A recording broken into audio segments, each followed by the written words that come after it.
திரு ரகு, உங்கள்கிட்ட நான் அதை தொடர்றேன். இப்போ அப்படி ஒரு வார்த்தை பிரயோகம் இங்கே வந்து பொருத்தமாக இருக்குமா அப்படிங்கிற ஒரு கேள்வியை எழுப்புறாரு.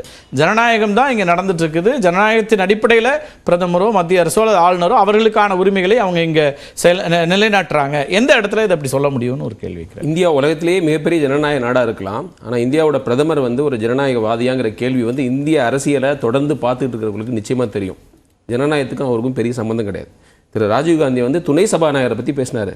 என்னோட கேள்வி, எலெக்ஷன் இருக்குமா, அப்புறம் வந்து அதிபர் தேர்தல் மாதிரி ஆயிடுமா, பாராளுமன்ற தேர்தல் முறையே மாறிடுமா அப்படிங்கிற கேள்வி வருது.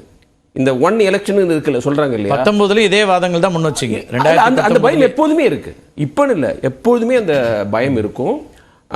நிச்சயமாக வந்து நிறைய நடவடிக்கைகள் வந்து அவர் ஜனநாயகவாதி இல்லை அப்படிங்கிறதான் காமிக்குது. ஏன்னா வலதுசாரி அரசியலுடைய அடிநாதமே concentration of power in one hand, centralisation of power. Power குவிச்சு வைக்கிறது தான் வலதுசாரி அரசியல். இங்கே மட்டும் இல்லை, உலகம் ஃபுல்லாக அதோடைய ஃபவுண்டேஷனே அதுதான், பெட்ராக்கே அதுதான். அப்படி இருக்கும்போது திரு மோடி மட்டும் ஏன் டிஃப்ரெண்ட்டாக இருக்கணும் அப்படிங்கிற ஒரு கேள்வி எழுது. திரு ஸ்டாலின் வந்து மோடி ஜனநாயகவாதி இல்லைன்னு சொல்றது ஆச்சரியமே கிடையாது. ஏன்னா திமுகவுடைய திராவிட கருத்தியல் வந்து டோட்டலி அகென்ஸ்ட் ஆனது. அது எப்படி இப்போ இம்ப்ளிமெண்ட் ஆகுது அடுத்த கேள்வி. ஆர்குமெண்ட் சேக் நீங்கள் பார்த்தீங்கன்னா இவங்க வலதுசாரி அரசியல் வர்சஸ் திராவிடம்ங்கிறது கம்ப்ளீட், அதாவது போலார் ஆப்போசிட். எல்லாருக்கும் எல்லாங்கிறதும் concentration of power in one ஹேண்டுங்கிறதும் எப்படி ஒன்றா இருக்க முடியும், ஆரஞ்சும் ஆப்பிளும் மாதிரி. அப்புறம் நீங்கள் யூசிசி பற்றி பேசுனீங்க கார்த்திகேயன். நீங்கள் இன்னைக்கு அழைத்திருக்கிற விருந்தினர்கள் எல்லார் பேரும் 6ல் ஆரம்பிக்குது. திரு ராமலிங்கம், திரு ராஜீவ்காந்தி, திரு ரவி, திரு ராமசாமி, திரு ரகு. இது நாட் பை டிசைன், இது ஒரு பை சான்ஸ். நீங்கள் கூப்பிட்டீங்க, எல்லார் பேரும் 6ல் ஆரம்பிக்குது, அவ்வளோதான். ஆனால் நீங்கள் வந்து எல்லார் பேரும் 6ல் தான் ஆரம்பிக்கணும் நீங்கள் கெஸ்ட்டை கூப்பிட ஆரம்பிச்சுன்னு வச்சுங்களேன், அது வந்து தவறு. அது வந்து நீங்கள் வந்து சில பேரை ஒதுக்குறீங்க, சில பேரை ப்ரிஃபர் பண்ணுறீங்கன்னு அர்த்தம்.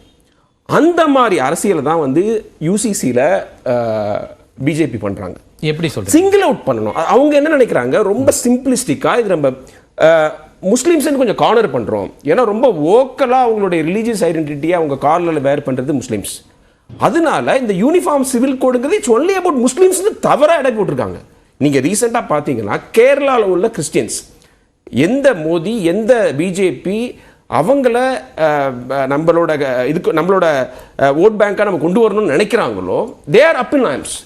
அங்கே கிறிஸ்டியானிட்டியில் அவ்வளோ பிரிவு இருக்கு.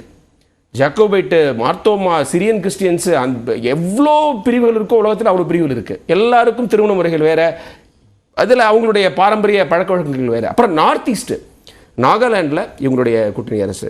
அதுக்கப்புறம் வந்து மணிப்பூரில் சண்டை நடந்துக்கிட்டு இருக்கு. சண்டை இல்லைன்னா அவங்களுக்கும் பிரச்சனை, ஏன்னா அங்கே கிறிஸ்டியன்ஸ் இருக்காங்க, இந்துஸ் இருக்காங்க. மிசோராமில் பிரச்சனை. அவங்களாம் வந்து அவ்வளோ வெய்மெண்ட்டாக வந்து இவங்க இந்த யூனிஃபார்ம் சிவில் கூட எதுக்குறாங்க. ஏன்னா இவங்களால் பிஜேபியினால் முஸ்லீம்ஸுக்கு, இஸ்லாமிய பெண்களுக்கு நீதி வழங்க முடியுமாங்கிற ஒரு பேசிக் கொஸ்டின்ஸ் இருக்கு. 1000 பேருக்கு மேலே இவர் முதலமைச்சராக இருக்கும்போது இறந்த ஒரு நீங்கள் சொல்லக்கூடிய ஆர்குமெண்ட்ஸ் எல்லாம் வைக்கிறேன். அதே நேரத்தில் உத்தரப்பிரதேசத்தில் தேர்தல் நடக்குது. உத்தரப்பிரதேச தேர்தலில் முஸ்லீம் டாமினண்ட்டாக இருக்கிற இடங்களில் வெற்றி பெறுகிறார்கள், பெண்கள் அதிகம் வாக்களிக்கிறாங்கன்றாங்க. அதை எப்படி அப்போ புரிஞ்சுக்கிறது? அதாவதுங்க, நீங்கள் வந்து நான் தலித்துகளும் சரி முஸ்லீம்களும் சரி இவருடைய அரசியல் ஒரு சாதுரியத்தினால வாக்களிக்கிறதுக்கான வாய்ப்பு இருக்குது. ஏன்னா இவர் வந்து நான் இப்போ பாஸ்மாண்டா முஸ்லீம்ஸுக்கு நான் சப்போர்ட் பண்ணுறேன்றார். அவங்க தான் மெஜாரிட்டி. அவங்களோட இவங்க டயலாக் ஓப்பன் அப் பண்ணுறாங்க, யார் பிஜேபி. ஆனால் ரியாலிட்டியில் பார்த்தீங்கன்னா இந்த பீஃப் கடத்தலில் இறக்குறது யார்? இஸ்லாமிய சமூகத்தில் இருக்கிற ரொம்ப அடிமட்டத்தில் இருக்கிற பஸ்மண்டா முஸ்லிம்ஸ். அவங்களே பாதிக்கப்படுறாங்க, ஆனால் அவங்களோட ஓட்டையே வாங்குறாங்க. அதுதான் ஸ்மார்ட் அரசியல். நான் என்ன சொல்றேன்னா, குஜராத் கலவரத்தில் இறந்த மக்களுக்கு உள்ளபூர்வமான ஒரு அனுதாபத்தை தெரிவிக்காதவங்க, இந்த பீஃப் கடத்தலில் இறக்கிற இஸ்லாமியர்களுடைய விதவைகளுக்கு, அதாவது அவங்களுடைய குடும்பத்தினருக்கு ஒரு அனுதாபம் தெரிவிக்காதவங்க, 300க்கும் மேலே லோக்சபா எம்பிஸ் வச்சுருக்காங்க, கிட்டத்தட்ட 90 ராஜ்யசபா எம்பிஸ் வச்சுருக்காங்க. இதில் 15% இந்தியாவில் பாப்புலேஷன் இருக்கிற இஸ்லாமிய சமூகத்திலேருந்து ஒருத்தர் கூட கிடையாது. பில்கிஸ் பானுக்கு வந்து எந்த சப்போர்ட்டும் கிடையாது. அவர் வன்புணர்வு செய்யப்பட்டதற்கு காரணமானவர்கள் விடுதலை செய்யப்படுவார்கள். கங்கையில் ஒரு முஸ்லீம் குளிக்க முடியுங்க, ஏன் நீ குளிக்க முடியாதுன்றாங்க.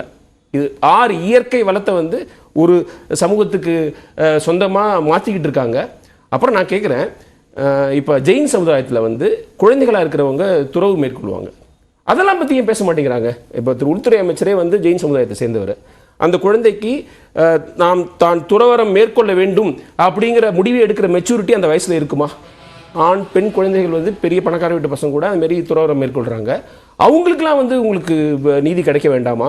இந்த இந்த இந்த மாதிரி இவங்களுடைய ட்ராக் ரெக்கார்ட்ல இருந்து அவங்களுக்கு ஒண்ணும் எந்த விதமான ஓவராலா நீங்க பாத்தீங்கன்னா சட்டம் வரலங்கிற இன்னொரு பாயிண்ட் நான் வந்து ஆக்சுவலா திமுகவுக்கு சொல்லணும்னு நினைக்கிறேன்.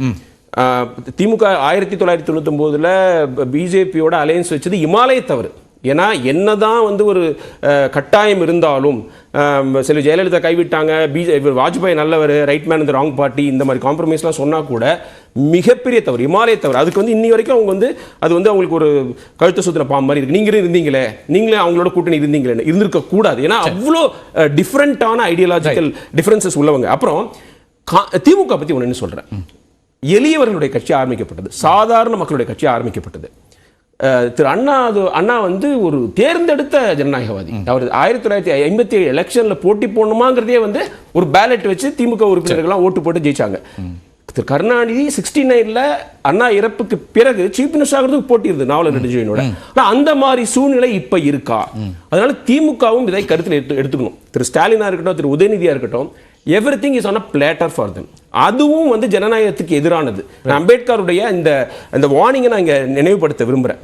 பக்தி in religion may be a road to the salvation of the soul, but in politics பக்தி is a sure road to degradation and eventual dictatorship. இப்போ திமுக அந்த மாதிரி ஒரு ஹீரோ வர்ஷிப் கலாச்சாரம் உருவாகுதா? அது அவங்களுக்கு மாநில கட்சிகளுக்கு இருக்கக்கூடிய ஒரு சவாலா அது இருக்கு. ஆமா, நீங்க இப்ப திரு ஸ்டாலின் வந்து வர்க்கிங் பிரசிடென்ட் ஆகும்போதோ அல்லது பிரசிடென்ட் ஆகும்போதோ குத்தாலத்துடைய முன்னாள் எம்பி கல்யாணம் அவர்கள் பேசினார் அறிவாலயத்துல. அப்போ ஸ்டாலின்ங்கிற ஒரு பேரை வந்து படிக்கிறாரு. படிக்கும்போது நான் ஸ்டாலின் சொல்லல, அண்ணா ஸ்டாலின் சொல்லியிருந்தாருங்கிற மாதிரி அதை சொன்னாரு. அது வந்து திமுகவுடைய ஃபவுண்டிங் பிரின்சிபல்ஸ்க்கு அகைன்ஸ்ட் ஆனது, அதாவது சுயமரியாதைக்கு எதிரானது. இந்த மாதிரி இந்த ஹீரோ வர்ஷிப்ல இவங்களும் கேர்ஃபுல்லா இருக்கணும். ஏன்னா அந்த லைன் ரொம்ப தின்ன. நீங்க ரிலீஜியனை பயன்படுத்தி மட்டும்தான் இந்த சர்வாதிகாரம் வரும்னு கிடையாது. ஒரு excessive power in any sphere in any individual could lead to dictatorship. absolute power எப்பவுமே அது வந்து could lead to this. அதுதான் இருக்குது. இப்போ நான் அடுத்த இன்னொரு விஷயத்துக்கு விவாதத்துக்கு உங்கள்கிட்ட இருந்து அதை தொடங்குறேன். இவர் தொடர்ச்சியா முதலமைச்சர் வந்து பிரதமர் மோடி குறித்த, ஏன்னா இங்க ஒரு பெரிய ஸ்ட்ராங் ஆர்குமெண்ட் என்ன இருக்குன்னா, பிரதமர் வேட்பாளராக மோடி இருக்கிறார், எதிரில் யார் இருக்காங்கங்கிற ஒரு கேள்வி எதிர்க்கட்சி மேல முன் வச்சுட்டே இருக்கிறாங்க.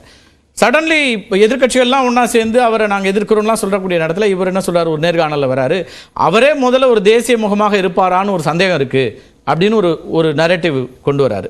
இன்னைக்கு வந்து அந்த மாடலை விட இந்த மாடல் தான் பெருசுண்டார். அப்போ அந்த ஒரு இமேஜை வந்து அப்படி ஒரு பெரிய இமேஜ் இல்லை, நாங்கள் ஈஸியாக அதை எடுத்துகிட்டு போயிடுவோம்னு ஒரு பார்வை முன்வைக்க வராரா? அதை எப்படி பார்க்குறேன்? இல்லை, அப்படி முன் வச்சாலும் வந்து அது ரியாலிட்டி கிடையாது. ரைட், நீங்கள் பார்த்தீங்கன்னா வந்து மோடி வந்து லார்ஜ் தென் லைஃப் ஃபிகருங்க. நம்மளுக்கு பிடிக்குதோ இல்லையோ அவருடைய பாப்புலாரிட்டி வந்து அவர் 2 தமிழ்நாட்டில் ப்ரூவ் பண்ணல, but all over the country அவர் வந்து 2014 விட 2019 அதிக சீட்ஸ் வாங்கிட்டாரு.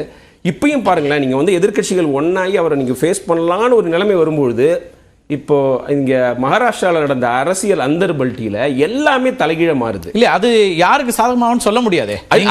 இதுவே கூட எதிர்க்கட்சிகள் இன்னும் நெருக்கமாக்க வாய்ப்பு இருக்கு. யூனிட்டி சொல்றேன், நீங்க சொல்றது அது இன்னும் கூட நெருக்கமாகலான்ற அப்போசிஷனுக்கு there is a pressure. இப்போ அப்போசிஷன் ஏன் எல்லாம் வர்றாங்க, எல்லாருக்குமே என்னன்னா அவங்களுடைய சிக்கல்ல இருந்து இவங்களை எதிர்கொள்ளணும்னா ஒன்னா நின்னா தான் எதிர்கொள்ள முடியும்னு ஒரு இடம் வராங்க. இதுவே ஒரு உதாரணமா மாறக்கூடும் வாய்ப்பு இருக்கு இல்லையா? ஆனா மோடியோட பாப்புலர் ஃபேஸ் வந்து பிஜேபியில் இருக்காங்களா?